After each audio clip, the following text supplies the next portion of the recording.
देखिए, मैंने अभी माननीय सर्वोच्च न्यायालय का पूरा आदेश नहीं पढ़ा, मैं उसको स्टडी करूंगा।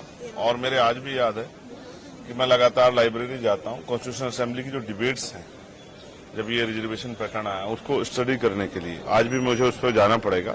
बहुत इंपॉर्टेंट है क्योंकि डॉक्टर बाबा साहब अम्बेडकर के जो है बहुत सारे जो हैं बातें चर्चा उन्होंने जो है उनके कोर्ट्स को उसमें यूज किया है।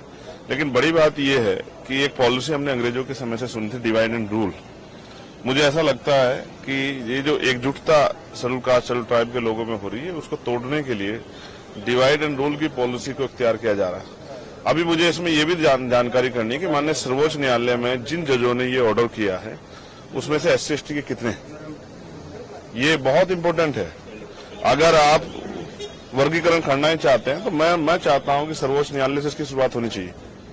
भाई वहां तो लंबे समय से कुछ ही परिवारों को कब्जा किया, और चलो SC/ST OBC को तो आप घुसने नहीं दे रहे हो, लेकिन क्या सामान्य जाति के उन लोगों में अवसर नहीं है? तो उनको भी आप मौका नहीं दे रहे हो। तो अगर आपको करनी है किसी वर्गीकरण की शुरुआत तो शायद वहीं से की जाए, सर्वोच्च संस्था। नीचे से क्या करना चाहते हो? क्या मॉनिटरिंग किए कभी SC/ST के जो आपने ऑर्डर किया था रिजर्वेशन इन प्रमोशन का? आपने कहा सरकार दे सकती है, क्या कभी मॉनिटरिंग किया आपने? SC/ST का बैकलॉग भरा गया, कभी आपने मॉनिटरिंग की? SC/ST पे जो कास्ट एट्रोसिटी हो रही है किन जातियों पे हो रही है, आपने कभी मॉनिटरिंग की?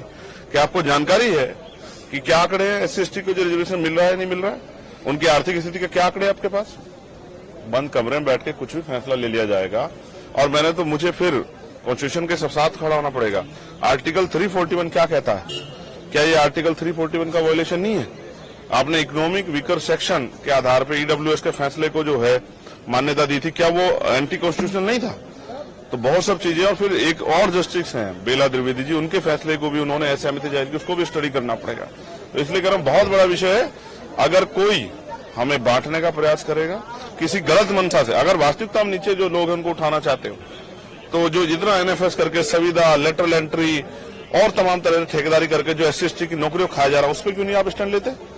तो ये बहुत कुछ है इसमें देखने के लिए। अब इसको देखेंगे और फिर प्रेस करके प्रेस क्लब में अपनी पूरी बात विस्तार रखें, क्योंकि ये बड़े समुदाय का मामला है। ये मेरे व्यक्तिगत का मामला नहीं है, ये एक बड़े समाज का, जो आजादी के 75 साल बाद भी, जिसको हम अमृतकाल कह रही है, सरकार अमृतकाल कह रही है, और जिसको कह रहे हैं विकसित भारत, उसकी 5वीं देश की, दुनिया की 5वीं अर्थव्यवस्था की जहां बात हो रही है, वहां SC/ST कहां खड़ा है? क्या कास्ट एट्रोसिटी खत्म होगी? क्या जाति के आधार पर क्या स्टेटस बदल जाता है? एक IPS एक IAS बन के, जज बन के क्या शेड्यूल कास्ट शेड्यूल ट्राइब का स्टेटस बदल जाता है? तो इन फैसलों के पीछे अगर कोई गलत मंशा नहीं है और वास्तविकता में इनको ऊपर उठाने का, तो इसको पहले स्टडी करना पड़ेगा। और फिर क्योंकि हम कोर्ट में नहीं थे, मैं ये भी देखूंगा कि इसको अपोज करने वाले, इस फैसले में SC/ST का पक्ष रखने वाले कितने वकील थे और वो कौन सी जातियों के थे, और SC/ST के विरोध में खड़े होने वाले कौन से वकील थे, वो किन जातियों के थे, कि सबके चेहरे भी उजागर होने चाहिए कि कौन हमें बांटना चाहता है, वो कौन सी पार्टी जुड़े हुए लोग हैं। सब चीजों पे हम लोग जो है बिंदुवार इसकी जानकारी हासिल करेंगे और फिर प्रेस क्लब में मीडिया को बुला के अपनी बात को रखें, क्योंकि बहुत बड़े समुदाय का फैसला है, मिनटों में नहीं हो सकता।